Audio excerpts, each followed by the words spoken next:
Hi hello guys, welcome to our channel Rajeshwari vlogs. ఈరోజు నేను మీకు చూపించబోయే రెసిపీ బీఫ్ పాయా రెసిపీ లేదా గెట్టకాళ్ళ చారు అని కూడా అంటారు. విలేజ్లో ఎక్కువ శాతం అయితే గెట్టకాళ్ళనే అంటారు. ఆ ఛానల్లో ఎప్పుడు ఏదొక బీఫ్ రెసిపీస్ అయితే నేను పెడుతూనే ఉంటాను. చూడండి, నేను ఈరోజు అయితే బీఫ్ పాయా రెసిపీ అయితే చేస్తున్నాను. ఆ రెసిపీకి కావాల్సింది ముందుగా పాయా శుభ్రంగా క్లీన్ చేసుకొని నేనైతే 1 గంట పాటు నానబెట్టాను. 1 టేబుల్ స్పూన్ కళ్ళుప్పు, అలాగే సన్నగా కట్ చేసిన ఆనియన్స్, 2 పచ్చిమిర్చి వేసేసుకోవాలి. ఈ గ్లాస్తో 1 గ్లాస్ వాటర్ వేసుకొని 1 టేబుల్ స్పూన్ ఆయిల్ వేసుకోవాలి.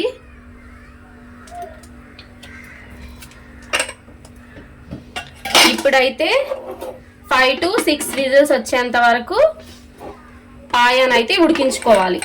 పాయా అంటే ఎవరెవరికి ఇష్టం చెప్పండి, నాకైతే చాలా ఇష్టం.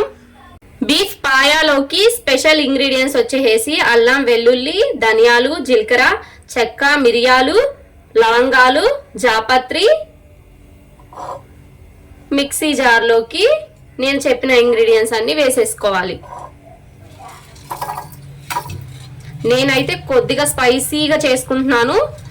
మీకు స్పైసీనెస్ ఎక్కువ అవసరం లేదు అనుకుంటే కొద్దిగా క్వాంటిటీ అయితే చూసుకొని వేసుకోండి. నేనైతే 1/2 కేజీలోకి మాత్రమే క్వాంటిటీ అయితే చెప్తున్నాను. కొద్దిగా వాటర్ అయితే వేసుకొని మధ్య మధ్యలో ఇలా కలుపుకొని మెత్తగా అయితే పేస్ట్ చేసుకొని పక్కన పెట్టేసుకోవాలి. నేను తీసుకున్నదైతే లేత పాయ. నేను విజిల్స్ అయితే ఏమీ వీడియో తీయలేదు. బాబా పొగలు కక్కుతున్న పాయ.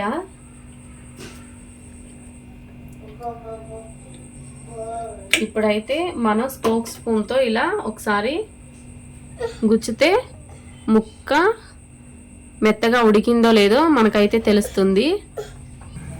మనం మెత్తగా అయితే గ్రైండ్ చేసుకున్న అల్లం వెల్లుల్లి పేస్ట్ అయితే వేసేసుకోవాలి.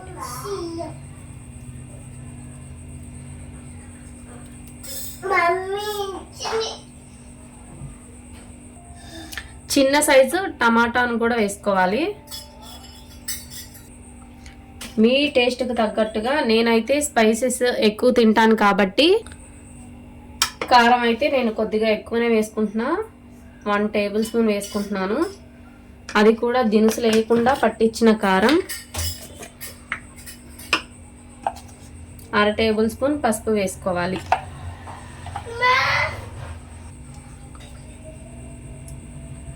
నాన్ వెజ్లోకి కొద్దిగా ఆయిల్ ఎప్పుడు ఎక్కువగానే ఉండాలి. ఇప్పుడైతే ఒకసారి గంట తీసుకొని మొత్తం మిక్స్ చేసుకుందాం.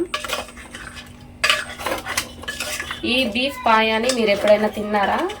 తింటే ఎక్కడ తిన్నారు, అలాగే టేస్ట్ ఎలా ఉండిద్దో కామెంట్ చేయండి. నేను తినడం అయితే ఫస్ట్ టైం ఏం కాదు. అమ్మ వాళ్ళ ఇంటికి వెళ్తే రోజు పండగే మాకు. నాకు ఇలా వండుతుంటేనే నోరు ఊరిపోతుంది ఫ్రెండ్స్. ఇప్పుడైతే మనం మిక్సీ జార్లో కొద్దిగా వాటర్ వేసుకొని మసాలా వాటర్ని అయితే వేసేసుకోవాలి. ఈ కన్సిస్టెన్సీలో ఉన్నప్పుడు ఒకసారి కలుపుకొని ఉప్పు, కారం అన్నీ సరిపోయాయో లేదో, స్పైసెస్ ఏమన్నా తగ్గాయో చూసుకొని వేసుకోండి. నాకైతే బాగా జలుబు చేసింది ఫ్రెండ్స్. నాకు ఉప్పు క్వాంటిటీ అయితే తగ్గింది. నేనైతే రాళ్ళ ఉప్పు అయితే వేసుకుంటున్నాను. ఇప్పుడు ఒకసారి కలుపుకొని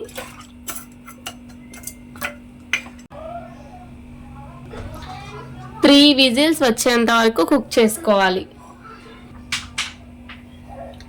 ఇప్పుడైతే కరివేపాకు వేసుకోవాలి.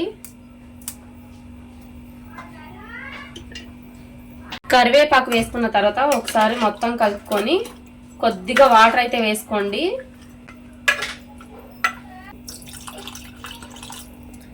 కొద్దిగా వాటర్ అయితే వేసుకోవాలి.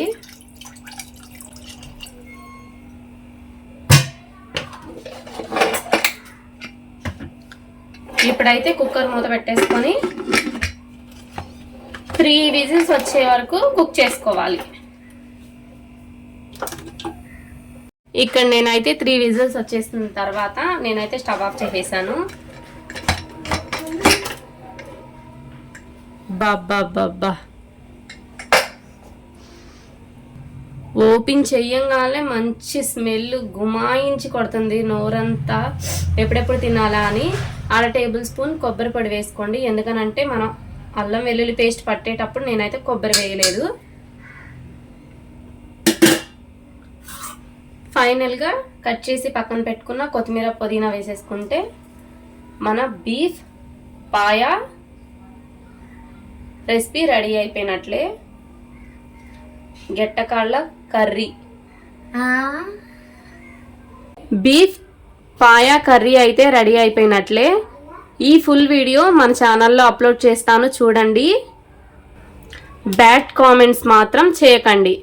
ఎవరో ఏదో అనుకుంటారని చెప్పేసి నేనైతే ఎవరి కోసం అయితే ఈ రెసిపీస్ చేయట్లేదు. నాకు ఇష్టం కాబట్టి నేనైతే ఈ రెసిపీస్ అయితే చేస్తున్నాను. యూట్యూబ్లో మనం సక్సెస్ అవ్వాలంటే అంత ఈజీ ఏం కాదు, చాలా కష్టపడాలి.